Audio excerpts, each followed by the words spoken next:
Hello, and welcome to this Total Pro Vocal Track Tutorial Part 2. I'm your host, Marcus Unlimited. So, in our previous episode, we looked at this professional vocal track template construction for our piece that we have entitled Aristotle Logical Fallacies. So, now, before we jump into the giant unlimited world of possibilities that reason has available to us, we want to take a look at the direction of our song because of how important lyrics are relative to vocal material. So, here in this episode, we're going to be looking at lyrics and lead sheet integration and initial sound design through synthesizer programming, okay? So let's go ahead and we're going to leave that unchecked till we're out, okay? So we're going to come over here and let's take a look at our lyrics really quickly, okay?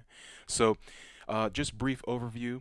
I'm not going to recite this at this time, but as you see, something kind of unique about it compared to, say, a standard pop song, and that's because this is written in English sonnet format, the style that William Shakespeare used to write in. So I happen to love that style. I love the effect it has on composition. It has an effect on composition because lyrics lead the direction of a vocal song.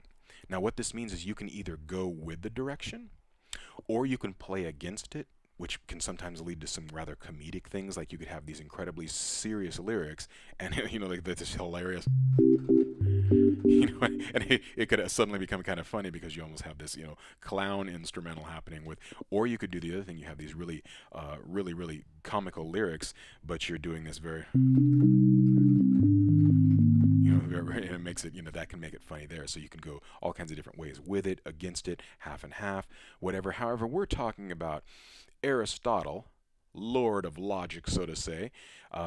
They literally call this guy the teacher. In fact, it's been statistically assessed that this is literally the most influential man in modern history, because even more so than major religious figures who I respect and all that, their students follow the wisdom that has been set forth by Aristotle as it has made its way through the various university systems. In fact, Aristotle and his kind of grandmaster maestro, Plato, it began with Socrates, went to Plato, and arrived on Aristotle. A little acronym I used to remember that format, that path from master to master to master down there is actually the little acronym SPA. You know what I mean? I'm going to go to the spa of wisdom: Socrates, Plato, and Aristotle. Okay, so anyways, one of my favorite things, absolutely love his analysis tool for discourse analysis tool, the logical fallacies. And especially if you're an artist, you should start getting familiar with this, because we artists, we go through a lot of unwarranted, unofficial critiques, and it's really cool. We're in an era now where we have these analytic tables that kind of reveal what's really happening, and it's very cool. But a lot of artists get hit with begging the question fallacies, the appeal to questionable authority. Someone that doesn't even know what, someone doesn't even know what a particular key signature is, telling you the things in the wrong key or whatever, and etc. All kinds of funny stuff, and uh, attacks against a person's character, the ad hominem fallacy, and it's a pretty lengthy list. And you always get these variations out there from different people. They seem to have their own idea of exactly what some of them are.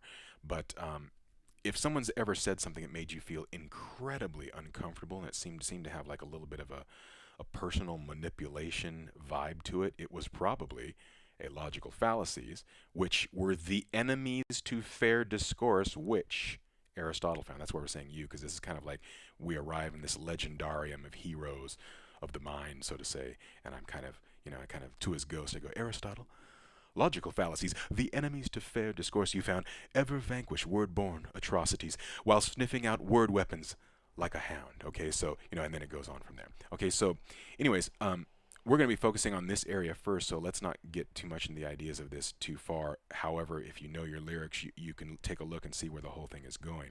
Now, one thing we get to do in this, some of the lyrics, in fact, sonnets are great for this. They push things in the direction of sometimes very serious, but then as soon as the rhyme scheme shows up, kind of adds a little bit of, dare I say, humor. But I mean, I was going for something pretty serious, and it just suddenly it became really funny that the idea is of someone finding, looking for these manipulative, word usages, finding them and finding how they're being misused, and you know, someone's sniffing them out like a hound. You know what I mean? Like, and it's pretty cool. And sonnets have a way of leaning into some neat stuff like that. Now, also for us singers, every syllable is its own instrument. Okay, so we see that the end. We look at the end of great instruments, even like the trumpet or the clarinet. What are they stuck in? They're stuck in O mode, because if you look at the end, that's the shape of the mouth. The shape of the mouth, it's stuck in O mode. We get I O everything in the middle of that, whatever. We also get all the all these different things, whatever, that we get to do, and we get all these amazing things we can put on top of it. Literally every syllable becomes its own instrument. Okay, it's like the super unlimited synthesizer is the human being. And with synthesizers, though, we get to kind of, we get to go in there and get it shaping some of these almost the tonal syllables without words. So very cool compliment there to the synthesizers. Okay. Um, Lyrics also set the mood through styling and implementation. So big time formal hero, big time formal lyrical style, and you'll be surprised how this affects the whole piece. It even if it starts and it feels like a regular song, something about it will have this. There's something about this that has this classical complete, and it's going to be because we're following this 14 line, you know, changing rhyme scheme with a rhyming couplet at the end form of the sonnet. Sonnet in Italian originally meant little song, and basically came from Petrarch, this guy named Petrarch, and then William Shakespeare decided that English, had such a different style than Italian that it needed its own style, and the Shakespearean sonnet became known as the English sonnet. 14 lines, A B rhyme scheme, and then it C D C D E F E F G G rhyming couplet at the end. Cool. So we know where this is headed. We know we can head into some high territory because we're working with some high concepts, Aristotle, and English sonnet form. Let's take a look at our sheet music. So this term right here, this is something you can use in your works. Simulate. This means similar, and what it means is carry on in similar fashion. The way that I put it in here is a little bit of my own style, and of course, there's so much of this that is the exacting how it's been style that sometimes it's cool to put a few things in there that are your own inventions, and it's great to make inventions on proven traditions. That's a great thing. So. You'll notice that they have that new amazing electric car, the Tesla thing or whatever. You'll notice that it still is based on the car. You know what I mean? He just changed the energy method and stuff, which is great, fantastic. Okay, so here, by having this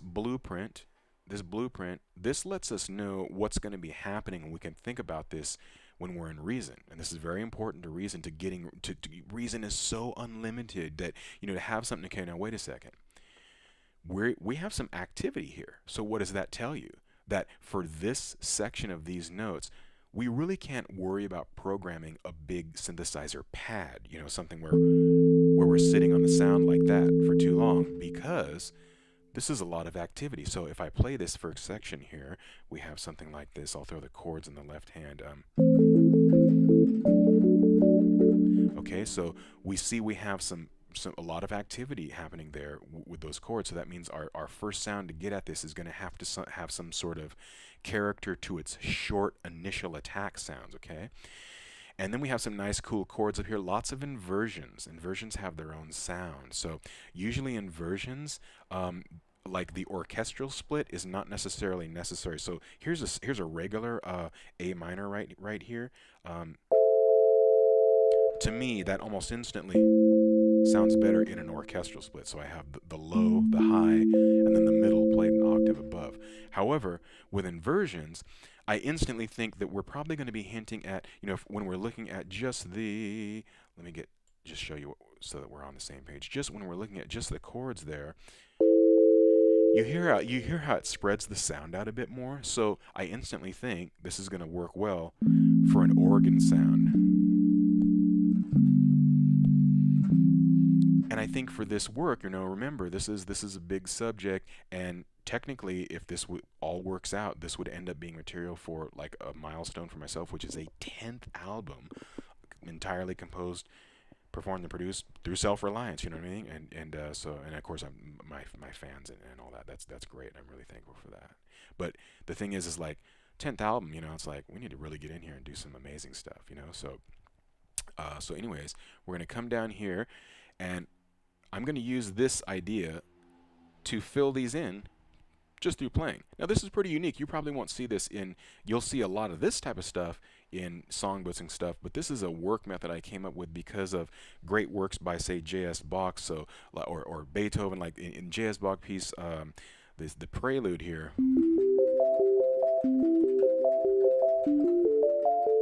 Okay, so you'll notice that this right here in C, it's basically a C over G. So that's the heart of it, is C over G there. That's a D minor built over A. That's the heart of it. He's taking that idea and saying, do this with each chord idea. Do the same thing, but from the perspective of D minor. Okay, so for me, I want an effect like that, but with my own pattern. I don't want that pattern, but I want the effect of, look, I want this exact same thing to continue to here, and then to here, and then to here. And then over here, I'm probably going to put a little asterisk down here eventually, and that's going to have, the idea is, whenever I see we have even timing here, so we can create this exact same procedure and apply this procedure to these. It's almost like a style sheet, like HTML style, CSS style sheet type thing. We're going to say, we're going to take this style and apply it to this chord, and then to this chord. But over here, we no longer have 2 chords in the measure, we have 4. So that probably means some kind of stomp out. Something like that, okay? And remember, this is a lead sheet, so the great thing is we have both a concrete blueprint, and also we can do things like that. Like I could also go, I could also do that for this section over here.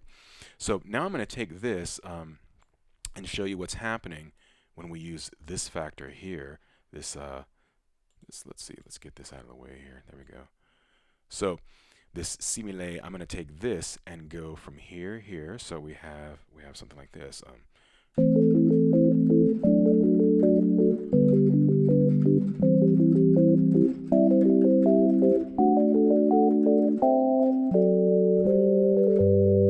Okay, cool. And again, I have my ASIO has to be turned off for the tutorials right now. So there's a little funny latency in there and some pops and clicks. Don't worry, that has nothing to do with our final version. Okay, so that's just showing you what's happening. So we know by looking at our blueprint, we see there's going to be some activity here, and then we come out to this.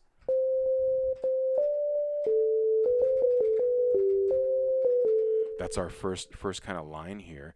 And you know what I want to focus on in this part here is I want to focus on some sounds for this word right here, Aristotle, and logical, okay? And we're going to talk about that in a second. And we have, the great thing is we have this to come back to as we plan that out. So the first thing we have to do is we have to get our intro organ sound, okay? So now we're going to head back over to Reason. Now, sometimes we want to program things from the ground up. That's the smarter choice.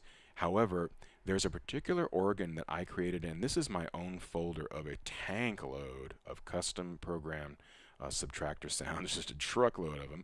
And if I remember correctly, there was this one piece I did, minimal something, so I'm just going to come over and type that word. There we go. Okay, it was some sort of minimalist organ. And I want to keep our test tone thing here right where it's at. And let's go here. Okay, there we go.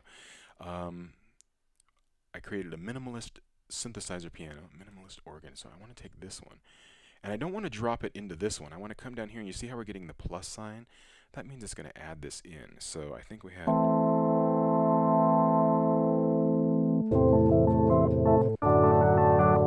There we go. And let me tell you what's happening in this sound that kind of makes it kind of magical is we have the LFO number 1, the syncable one. It's no matter what song I pull it into, it's going to find the tempo and it's going to sync the LFO. So on a 8 of the 4, what's going is every 8 beats in the 4/4 measure. You hear it's kind of, you hear it's very subtly cycling. It's just very subtly getting a little bit brighter. And that's one of the secrets to classy synthesizer sounds is have them affected, but not in some absurd extreme where we just run up here to the frequency and the resonance and shoot this through the roof. You know, you might have a sound occasionally where that's ideal, but for the most part, if you want some classy synthesizer programming, it's about subtle usage of these features, okay? And it looks like I have the velocity controlling the amplitude, so that way I can kind of...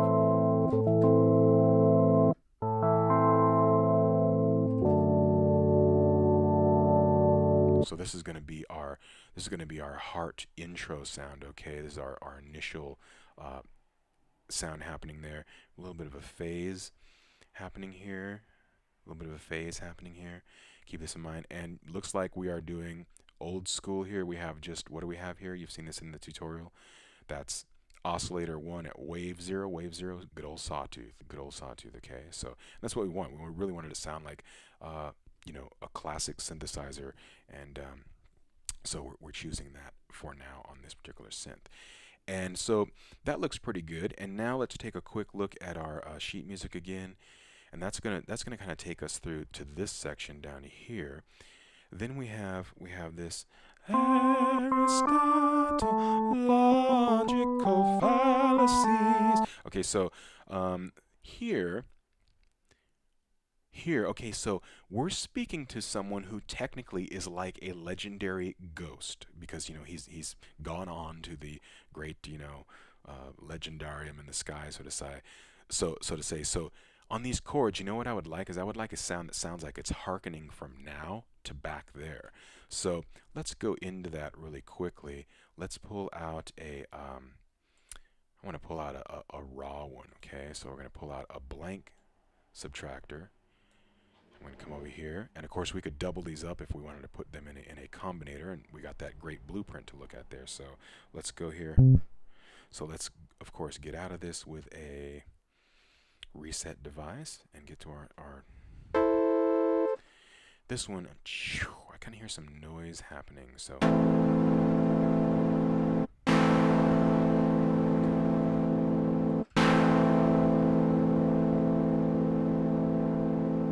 and since we have the other one built on sawtooth, super general purpose wave, this is one of those ones that, just like I was kind of setting us up for in the previous discussion, where we have literally none of this messing around on the other sound. This one I wanted to come in. Okay, so probably gonna need to go into a block there and get this started. So I don't want any sort of anything corny though. So let's go here. I think I want this to do the octave. I want to have this higher. Let's follow our conventions. I want to have this higher oscillator head on out as the second one comes in. So we're going to do like a mix. There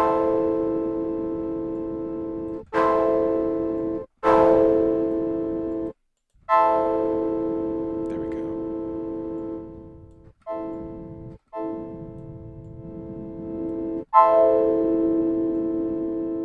I want some decay there, so. And it's a bit too. I think maybe we need. Let's go to a triangle wave. Now we can get into mixing them. There we go.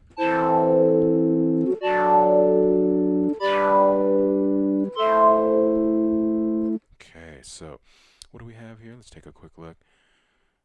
Okay, so we have.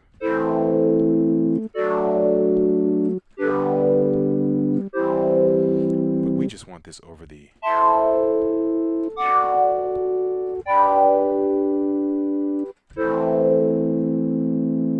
Okay, so let's come back to here.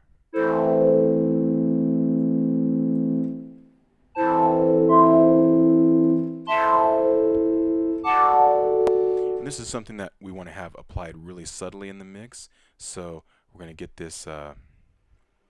Let's actually call this one.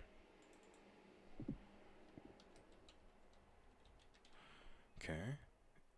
Aristotle. We're going to call this one Aristotle because it looks like we actually only mention him by name twice in the piece. And this way we can know right where we want this to drop. So a little bit of some cool planning there. Do a Control S. And we could actually save this patch, but I don't think for other pieces it's really it's designed perfectly for this. So let's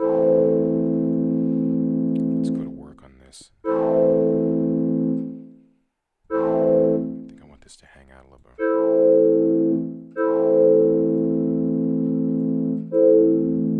There we go. A little more subtle.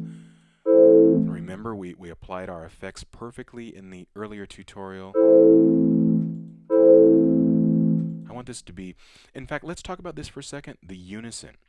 The unison fattens sounds out, but it also softens them. And I don't, for this one, I want this kind of cold because you're going into the, like a ghost type effect. You want this kind of, slightly disturbing.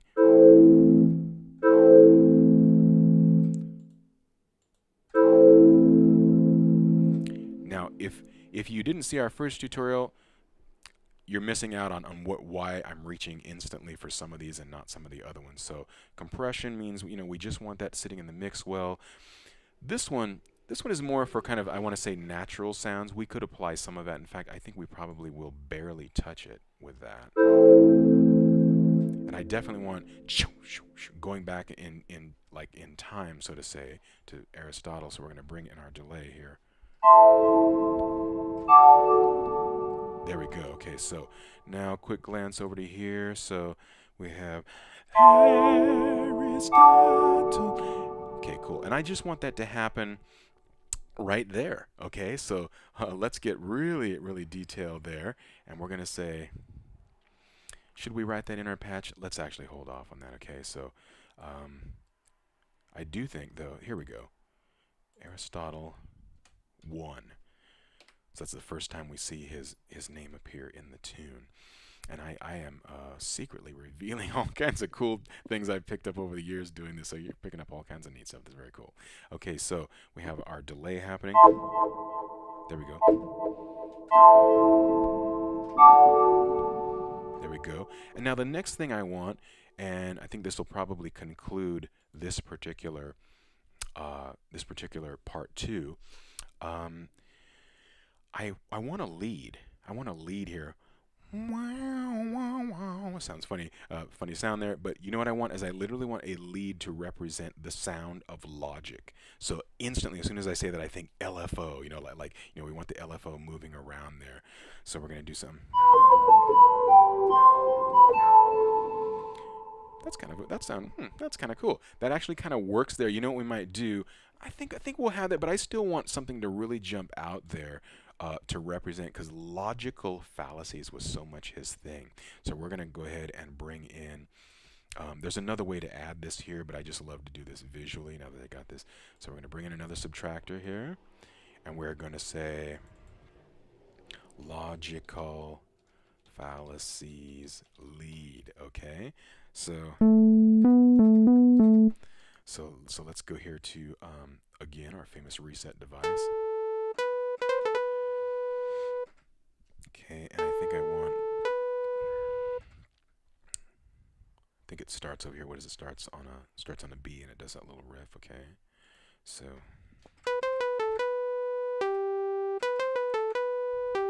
okay, let's go to here.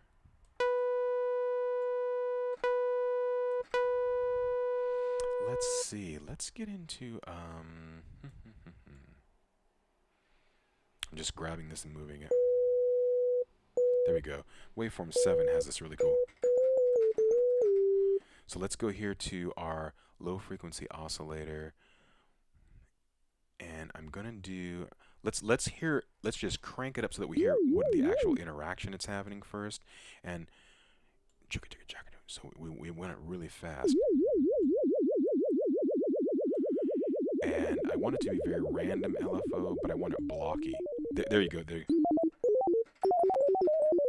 There we go. So the sound of logic, you know what I mean? Computing the the stuff someone's saying. Let's compute the stuff and see how many logical fallacies are present.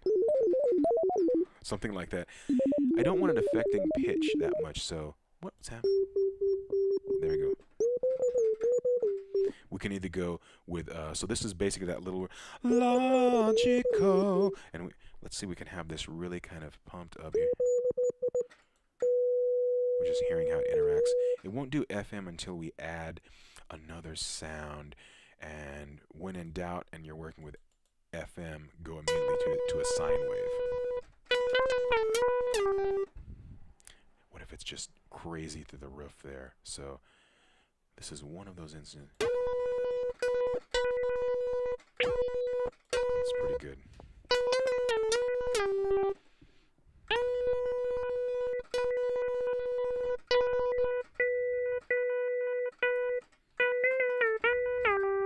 Pretty nice. Okay, and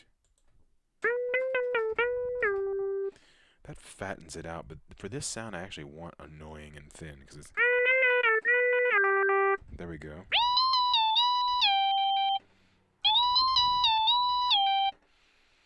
Okay, and I want one of those old school tails there.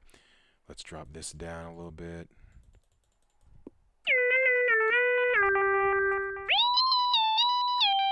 Okay, now this is one of those ones because I could double this up in a combinator, and we're going to be doing that with several sounds in this more than likely. Logical fallacies. We're going to come here, and we definitely want the unison on big tone. There we go.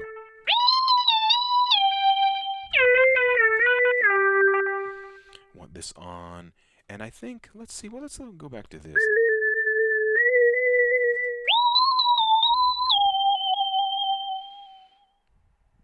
Just modulating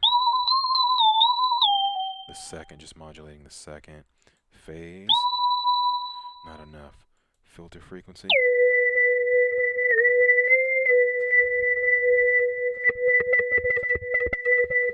Filter frequency plays with the resonance more than I would want.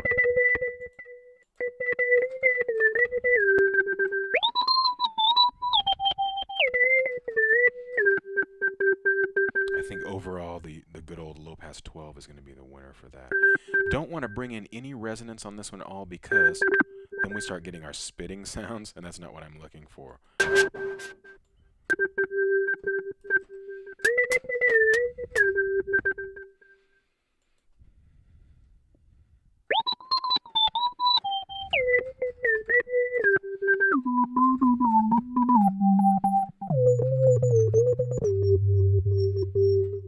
Kind of like the highs in that. Just curious.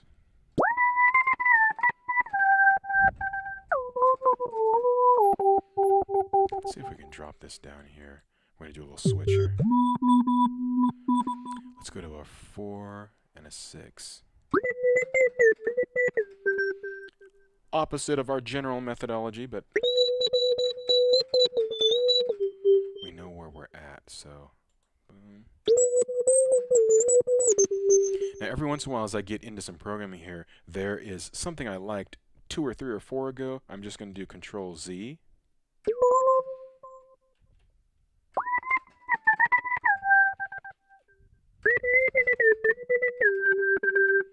I think it was that.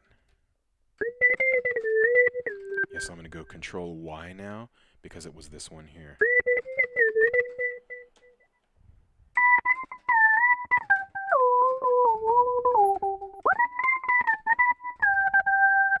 Okay, good. Okay, so this concludes our second phase of the tutorial. We have a couple of our key patches up when we know the general direction of the song now. And then we're going to come in back for the next episode and we'll reveal where we're at with that one. Okay, so see you on the next one.